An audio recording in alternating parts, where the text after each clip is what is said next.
Hello bachcho, let's read this question. So this question says the excess pressure inside a spherical drop of water is 4 times that of the another drop. Then the respective masses ratios. ठीक है, मास का आपको यहाँ पर क्या बताना है, ratio बताना है.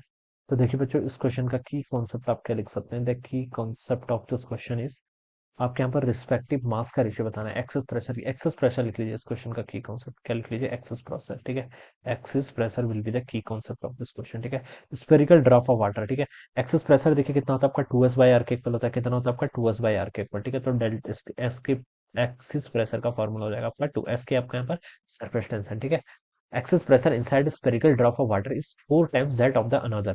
ठीक है, एक से ओके 4 टाइम्स. ठीक है, तो आप ऐसे लिख लीजिए. देखिए डेल्टा P1 आपका 2 ड्रॉप से मान लीजिए. ठीक है, ये आपका 4 टाइम्स हो जाएगा. ठीक है, या फिर ऐसे लिख लीजिए, four excess pressure inside spherical drop is 4 times that of the another drop. ठीक है, इन दोनों के बीच का बच्चों जो बेसिकली रेशियो है आपका, वो लिख लीजिए डेल्टा पी.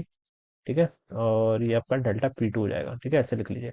इन दोनों के बीच का जो एक्सेस प्रेशर का रेशियो है वो कितना था आपका, 4:1 के इक्वल आ रहा है. ठीक है, ये लिख लिया. आपके पास दो स्पेरिकल ड्रॉप है, ये कोई ड्रॉप 1 है मान लीजिए, दिस इज अवर ड्रॉप, ये आपकी ड्रॉप 2 है. ठीक है, इन दोनों के बीच का एक्सेस प्रेशर का रेशियो क्वेश्चन में बेसिकली आपको गिवन कर रखा है. ठीक है, 4 टाइम्स अनदर बोल रखा है ना, तो रेशियो गिवन कर रखा है. ऑलराइट, और क्या बोला गया, then the respective masses ratio, mass का रेशियो अपने पर बताना है. ठीक है बच्चों, देखिए एक्सेस प्रेशर किसके इक्वल होता है, 2s/r के इक्वल होता है. ठीक है, सेम ड्रॉप है, वाटर की ड्रॉप है, तो सर्विस टेंशन तो सेम रहेगा, तो एस तो सेम रहना है.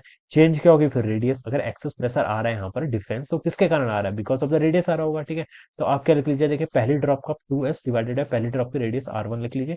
It is equal to 4 times 2s divided by कितना लिख लीजिए, r2 लिख लीजिए. ओके, तो 2s से बच्चों आपके यहाँ पर 2s कैंसिल. ठीक है, और 1/r1 किसके इक्वल हो जाएगा आपका, 4 डिवाइडेड बाय r2 के इक्वल हो जाएगा. ठीक है, ये वैल्यू यहाँ से इतनी हो जाएगी. r1/r2, यहाँ से आप देखिए रेशियो लिख लीजिए, r1/r2 कितना हो जाएगा फिर, 1/4 के इक्वल हो जाएगा. ठीक है, तो ये तो आपका रेडियस का रेशियो आपने कैलकुलेट कर लिया. ओके, हमें बताना है कि then the respective masses ratio. ठीक है, मास रेशियो आपको यहाँ पर बताना है. मास देखिए किसके इक्वल होता है, मास को देखिए बच्चों हम कैसे लिख सकते हैं, यहाँ पर हमें बताना है कि then their respective masses ratio. Mass होता है आपका डेंसिटी इनटू वॉल्यूम के इक्वल. ठीक है, और वॉल्यूम होगी आपकी 4/3 पाई आर क्यूब के इक्वल, 4/3 पाई आर क्यूब के इक्वल. ये हम यहाँ पर से मास रेशियो बता सकते हैं इस तरीके से. ठीक है, तो m1/m2 अगर मैं यहाँ पर से कैलकुलेट करूँ, तो देखिए ये कितना होगा. देखिए वाटर की ड्रॉप है, वाटर ड्रॉप के लिए डेंसिटी तो सेम ही रहेगी ना, और 4/3 पाई ये टर्म पूरी कांस्टेंट है, तो ये भी सेम रहेगी.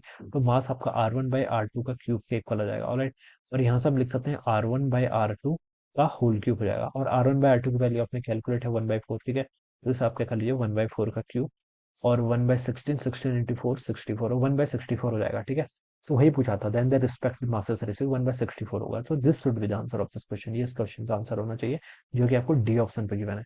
सो I hope you are understood this concept. All the best and thank you so much.